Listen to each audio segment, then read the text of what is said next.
¿verdad? Un tema cortito también teórico. Estos son temas introductorios que estamos viendo para ya casi meternos en lo que son números, que es lo que nosotros los ingenieros o estudiantes de ingeniería más nos gustan, ¿verdad? Bueno, vamos a hablar un poquito de lo que es la ingeniería de tránsito y transporte.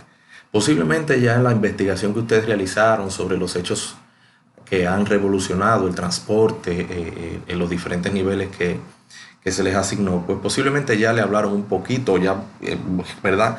Vieron información sobre cómo surge quizás la ingeniería de tránsito, cuáles cosas han pasado a lo largo del transporte, por qué estamos donde estamos a nivel de transporte y demás. De todas maneras, vamos a dar algunas pinceladas a modo de resumen para ver estos eventos.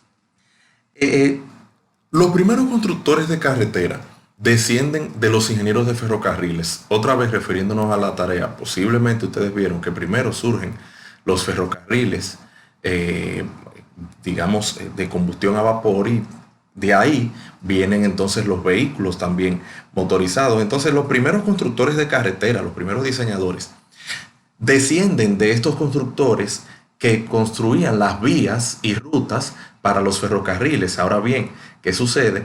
En el caso de los ferrocarriles, perdón, como ustedes saben, el ferrocarril es un medio que se mueve por medio de unos rieles.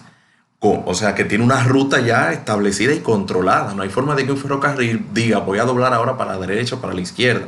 Inclusive las velocidades son un tanto más controlables en los ferrocarriles que quizás en los vehículos de motor. Por eso habían ciertas quizás limitaciones o fallos de origen en estos diseños que habían diseñado estos primeros constructores de carretera.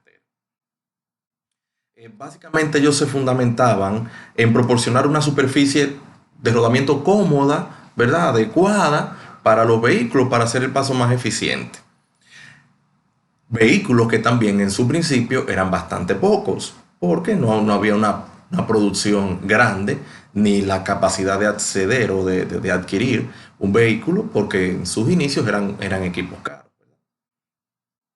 La mayoría de carreteras y calles del mundo están trazadas siguiendo las rutas de diligencia y es común observar que las velocidades de proyectos son superadas en la actualidad. Es decir, la mayoría de carreteras que vemos en la actualidad, hasta en los centros, por ejemplo, si usted se va aquí a la ciudad, vemos que en el centro histórico de la ciudad de Santiago hay muchas carreteras. ¿Por qué? Porque ahí fue donde comenzó a crecer la ciudad y el comercio. Después las demás siguen rutas que unían también puntos de asentamiento humano y demás, y de intercambio comercial. Pero en la actualidad muchas de ellas ya comienzan a resultar limitadas para la cantidad de vehículos que deben darle servicio.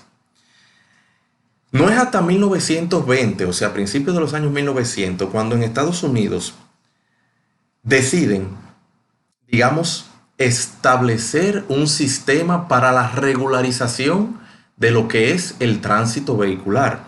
Hasta ese momento, pues cada quien andaba un tanto por su cuenta, ¿verdad? Pero debido a muchos accidentes, a problemas de congestionamiento y de capacidad, pues se ven en la obligación de establecer un sistema que regule los sistemas viales, los sistemas de transporte.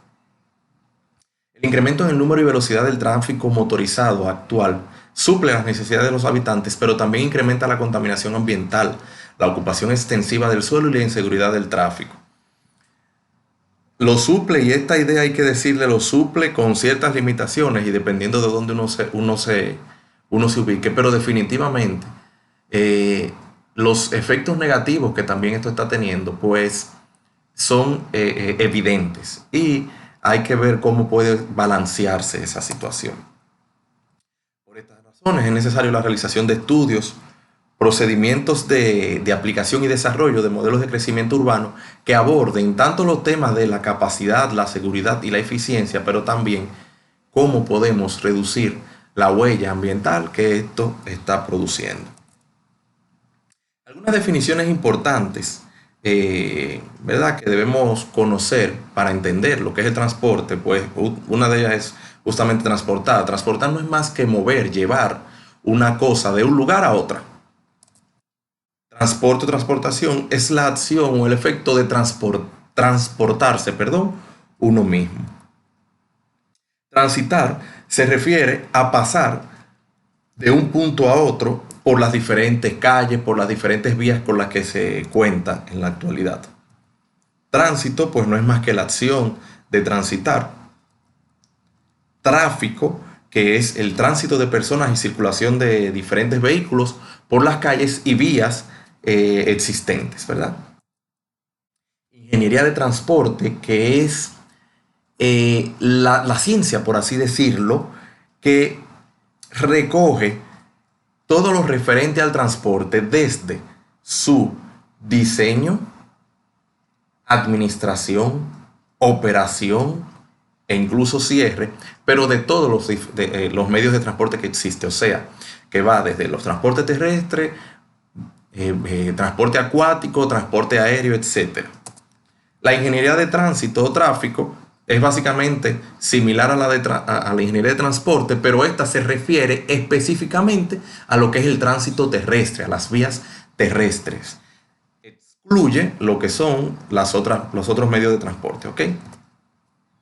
Y un proyecto geométrico de calles y carreteras, pues no es más que el proyecto que recorre todas las características, todo el diseño propio de una vía, ¿ok? Correlaciona los diferentes elementos, seguridad, geometría, física, etcétera, que están involucrados en lo que es el transporte terrestre, ¿ok? Ahora bien, ¿cuál es el alcance de la ingeniería de tránsito? Lo podemos subdividir en diferentes renglones.